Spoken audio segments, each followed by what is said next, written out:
नमस्कार दोस्तों। स्वागत है आपका मेरे YouTube चैनल पर देसी इंग्लिश सेंटर पर।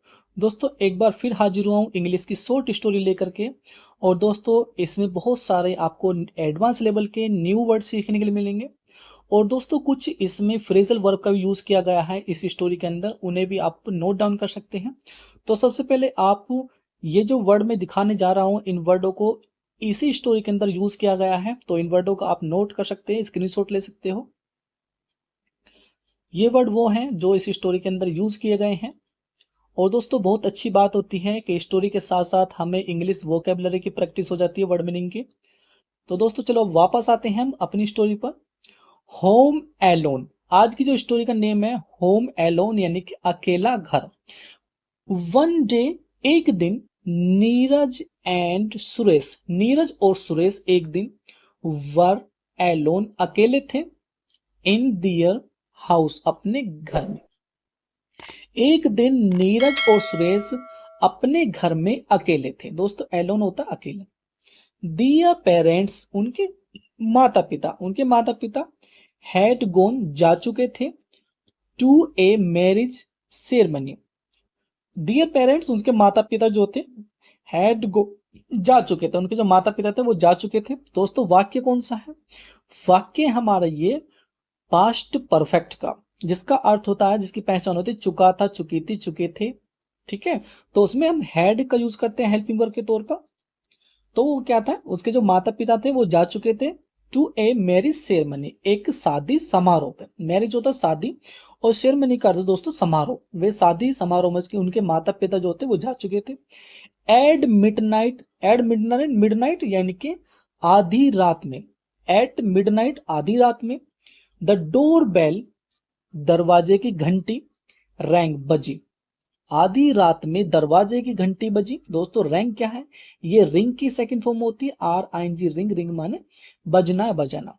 तो आधी रात में दरवाजे की घंटी जो है वो बजी। नीरज, दोस्तों पीछे था Neeraj the younger brother. Neeraj जो था वो छोटा भाई था, यानी कि नीरज छोटे भाई, रैन, दौड़ा, वो दौड़ा, छोटा भाई जो नीरज था वो दौड़ा, एंड और, ओपनड द डोर, और उसने दरवाजा खोल दिया। भाई जो नीरज था, जो छोटा भाई था, वो दौड़ा और उसने दरवाजा खोल दिया। थिंकिंग, सोचते हुए। भाई ये सोचते हुए उसने दरवाजा खोला, क्या सोचते हुए? दैट की हिज पेरेंट्स, के उसके माता पिता, हैड कम, आ चुके थे। भाई उसने सोचा, ऐसे दरवाजा खोला ये सोच करके उसके जो माता पिता हैं जो शादी में गए हुए थे वे आ चुके हैं। दोस्तों ये वाक्य भी हमारा पास्ट परफेक्ट का हेड दिया गया हेल्पिंग वर्ब और वर्ब की थर्ड फॉर्म का यूज किया गया है। दोस्तों अब आप ये कहोगे कि ये जो कम है ये तो थर्ड फॉर्म है ही नहीं। दोस्तों फर्स्ट फॉर्म होती है कैम और फर्स्ट फॉर्म होती है कम, सेकंड फॉर्म होती है कैम और थर्ड फॉर्म भी कम होती है। यानी कि फर्स्ट फॉर्म और थर्ड फॉर्म दोनों सेम ही होती है, कम। तो उसने दरवाजा खोला इसलिए कि उसके जो माता पिता वे आ चुके ये सोचकर। बट लेकिन, देयर, वहां, ही फाउंड, उसे पाया। दोस्तों ये फाइंड की सेकंड फॉर्म है। वहां पर उसे पाया, क्या पाया?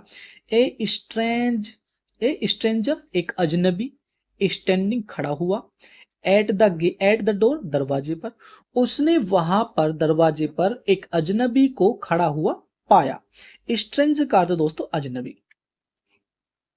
अब देखते हैं वो अजनबी कौन है।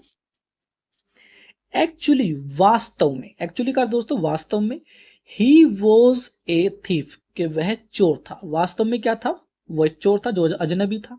थीफ का अर्थ दोस्तों चोर, और एक्चुअली वास्तव में। ही टाइड, उसने बांध दिया। दोस्तों ये टाई है, टाई की ये सेकंड फॉर्म है। उसने बांध दिया नीरज को, और उसने नीरज को बांध दिया। नीरज को, वही नीरज जो दरवाजा खोलने के लिए गया था, उसने नीरज को बांध दिया। एंड और, वेंट टू द बेडरूम, और वो बेडरूम में गया। ठीक है, उसने नीरज को बांध कर और वो बेडरूम में गया। ये गो की सेकंड फॉर्म है। कहाँ गया? वो बेडरूम में गया, लेकिन किस लिए? टू लुक फॉर, और वो तलाश करने लगा। तलाश करने के लिए। वैल्यूएबल्स, वैल्यूएबल्स का अर्थ है दोस्तों यहाँ पे कीमती सामान। कीमती सामान को उसने खोजने के लिए वो बेडरूम में चला गया। दोस्तों ये फ्रेजल वर्ब है। लुक फॉर का अर्थ होता है दोस्तों खोजना। ठीक है, ये तलाश करना। लकली, सौभाग्य से। लकली का अर्थ दोस्तों सौभाग्य से। He was not aware of Suresh. He was not aware, उसे नहीं पता था कि वह जागरूक नहीं था। अवेयर कर दो दोस्तों पता होना या जागरूक होना। उसे नहीं पता था या जागरूक नहीं था ऑफ सुरेश, सुरेश से। यानी कहने का अर्थ है कि वो चोर जब अंदर घुसा तो उसने सोचा होगा कि सिर्फ यही है यहाँ पर, नीरज ही है और कोई नहीं है, तो वो अंदर घुसा, लेकिन उसे ये नहीं पता था कि सुरेश भी अंदर है। द अदर ब्रोदर, दूसरा भाई, यानी कि दूसरा भाई भी है। वहन, जब सुरेश ने सो देखा, क्या देखा, द थीफ, चोर को। जब सुरेश ने चोर को देखा, ही क्वाइटली, चुपचाप। दोस्तों ये एडवर्ब है जिसका अर्थ होता है दोस्तों चुपचाप। वह चुपचाप स्लिप्ड आउट, वह खिसक गया, ऑफ द हाउस, घर से, वह चुपचाप घर से खिसक गया। एंड ओ कंप्लेनिड, और उसने शिकायत कर दी, टू द पुलिस, पुलिस को, और उसने पुलिस को शिकायत कर दी। द थीफ, चोर, वॉज अरेस्टेड, गिरफ्तार कर लिया गया। जो चोर था वो गिरफ्तार कर लिया गया। दोस्तों वाक्य कौन सा, ये पास्ट इंडेफिनिट का हमारा पैसिव वॉइस है, जिसमें क्या होता है वॉज वर्ब के साथ वर्ब की थर्ड फॉर्म का यूज किया जाता है, वरना वॉज वर्ब के साथ कहीं पर भी वर्ब की थर्ड फॉर्म नहीं दिखाई देती। तो वॉज वर्ब के साथ यदि आपको थर्ड फॉर्म दिखाई दे तो आप समझ लेना कि ये पास्ट इंडेफिनिट का पैसिव वॉइस वाक्य है। ठीक है, तो चोर जो था वो फिर पकड़ा गया।